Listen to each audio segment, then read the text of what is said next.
Alright, so welcome back to another casted replay game here. This is the second of 5 placement matches here that I'm recording retroactively to share with everyone. Just got back into it this week for Rank Season 2 a little bit late after everyone else had gotten their placement, but just got back from a trip and wanted to jump in right away and actually finished all 5 in one day, which was pretty fun. So, really quick here, just a couple things to point out. This is the Hillendale map, and I'm pretty sure it's a Asian temperate zone. Okay, so a biome. A couple other quick things here. I am in the color pink, playing as the Holy Roman Empire, and my opponent is playing as the French civilization in the red. Once again, it's really interesting being able to pick different colors. I like that a lot, actually. It just keeps it fresh, it keeps it exciting. If you're always playing color red or blue, after a while it gets kind of boring. So this is just another way to freshen up the game. So that's really fun. So, real quick here, just a couple more quick things to point out before we really start diving into the action. Sending my scouts up both the east and west flanks of the map, and getting houses up right away so I'm not getting housed, getting a gold mine up, and having the prelate next to the villagers, gathering lots of food, bringing sheep home to gather all that good stuff. So we're going to switch over to my opponent. At this point, he's got one scout that was moving southbound through the center of the map. It looked like I was getting most of the sheep, though, so that is definitely an advantage for me. And, he's focusing on gold as well, and sheep. So we're kind of both hitting the same resources. Him for Royal Knights, me for aging up, which is pretty common for those two civs.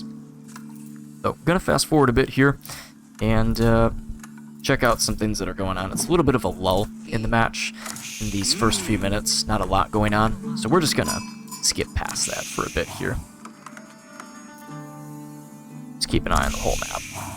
All the while bringing some of those sheep home, starting to get lumber from some of these trees that are nearest to the town center, just enough to get houses up. Just don't want to get housed, not really focusing wood too hard as the Holy Roman Empire. It's really gold and food that you got to worry about. So, focusing that down. So, the opponent did reach the feudal age first, at 4.5 minutes-ish. And I was lagging behind by almost a full minute. I think it's 5.5 minutes, maybe close to 6 minutes that I actually got the second landmark up. Yeah, it's close to 6 minutes here, just after 6 minutes. And so that's pretty slow, but got the landmark up. Aachen Chapel next to the food source and the gold source. Put a prelate inside, so really getting that extra 40% resource boost for gathering speed, so that's good. You do also see he's got a scout patrolling my base, seeing what's going on. Check in with him quick to see what he has viewed. Not explored the whole map quite yet, but he knows pretty much what my base looks like, what resources I'm going for, and at this point you do see Royal Knights coming out onto the field. They're out in force. They are coming for blood. He's got some archers behind them, presumably to start getting battering rams up, and that is a challenge. It can be hard to counter that. This prelate that I had sent out, this whole time I'm sending the prelates out to get a head start on gathering up relics, and he just charges them down with a Royal Knight. And, unfortunate for that lone prelate there to get caught in the open, but he died bravely. Thank you to that prelate for attempting. At this point the Burgrave Palace is close to getting up at under 10 minutes into the game. It's about 9.5 minutes or so that I finished that landmark and advanced to H3, so pretty quick. Not 8 minutes quick like some people do, but for me that's pretty fast as I'm still getting better here. So that's a pretty quick age up. I'm right at about 9.5 minutes, almost on the dot. And the enemy's got 4 Royal Knights that are camped out on the outskirts of my base, just ready to attack, waiting for the opportune moment.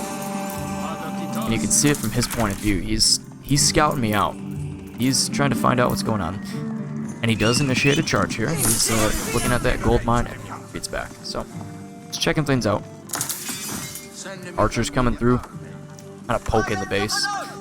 Town center firing off, just light skirmishes going on here. And the knights are going to come after these man-at-arms that I have here. So, they cancel a charge, and then they reinitiate a charge on these villagers. Very smart. Get villagers out of the play. Get them off the field. Move there. Man-at-arms chase those knights down. And they disengage.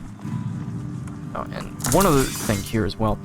The prelates that I have on the field, you know, they're running around. They're gathering up relics. Don't have towers built yet, but I'm just trying to get the relics in my base so that I can have access to them very quickly here. Then I start getting villagers on the towers, doing the usual thing, getting those built up, getting more houses, all that good stuff. Enemy's got some archers on the outskirts. You know, definitely a lot being dealt with here. And, kind of seeing what's going on. And, alright, so, point out here, in the rear of the enemy's base, there is a small detachment of my army of men-at-arms that is going to start breaking through this palisade wall here. He's got some knights on the outskirts of my base, so kind of getting ready. And then he disengages and returns to his own base as he sees I'm breaking through his palisade wall. He knows the action's coming to him, so he's sending horsemen and knights back here to try to deal with this and clean this situation up. So man-at-arms charge through the breach. And I'm just going to take a quick screenshot here. Sorry, trying to get a hold on this here. Beautiful. Beautiful. Okay, one more. Alright, very good. And that'll be satisfying. So, I'm going to speed this back up. Man-at-arms charge through the breach. Engage the enemy. You know, I kind of know in this situation they're not going to survive. You know, outnumbered by tons of archers. He's got towers, he's got knights. Despite killing the knights, charging down those archers, the sheer number of units he has here, I can't survive that. So, those units do go down. However, they have bought valuable time, because now I've been able to capture up 3 of the 5 relics across the map, and already have prelates moving out to capture the others. You got one here with relic number 4, ready to place it in one of those towers, and another prelate somewhere here on the map. Oh no, I think it's just the same prelate. Yeah, he just charges right back out, going for that specific relic that you see right there. And, yeah, just going after all 5. Again, going for that gold income. Trying to really just gobble up the gold. Just getting after it. In fact, I think I'm going to call that the title of this video. Gobbling up the gold. That just rolls off the tongue kind of interestingly. So, I'm going to slow it down here. I'm getting just a little ahead of myself. Sending more men-at-arms into his base. Pumping out the infantry to the Burgrave Palace. Getting another detachment of swordsmen. You know, this small batch of units here, again, not long for this world, but doing enough damage and keeping the enemy busy that just laying so much pressure, disrupting the economy, that there's not a whole lot that can be done. And by the time this next detachment of man-at-arms comes through, charging around his forest here to engage his archers and horsemen, that economy is still completely disrupted. You know, he's got villagers on food, but the damage has been done. And good game is called, as you can see there. So another victory towards the rank. Very exciting. I'm doing way better in this rank season than I did in Season 1. Very excited about that. You know, in Season 1 it was about a 50% ratio of win to loss. Not bad, but not great. You're not gonna get anything past silver playing like that, unfortunately. But this one, been doing really well, so excited to share the next few here. Stay tuned. Thanks for watching.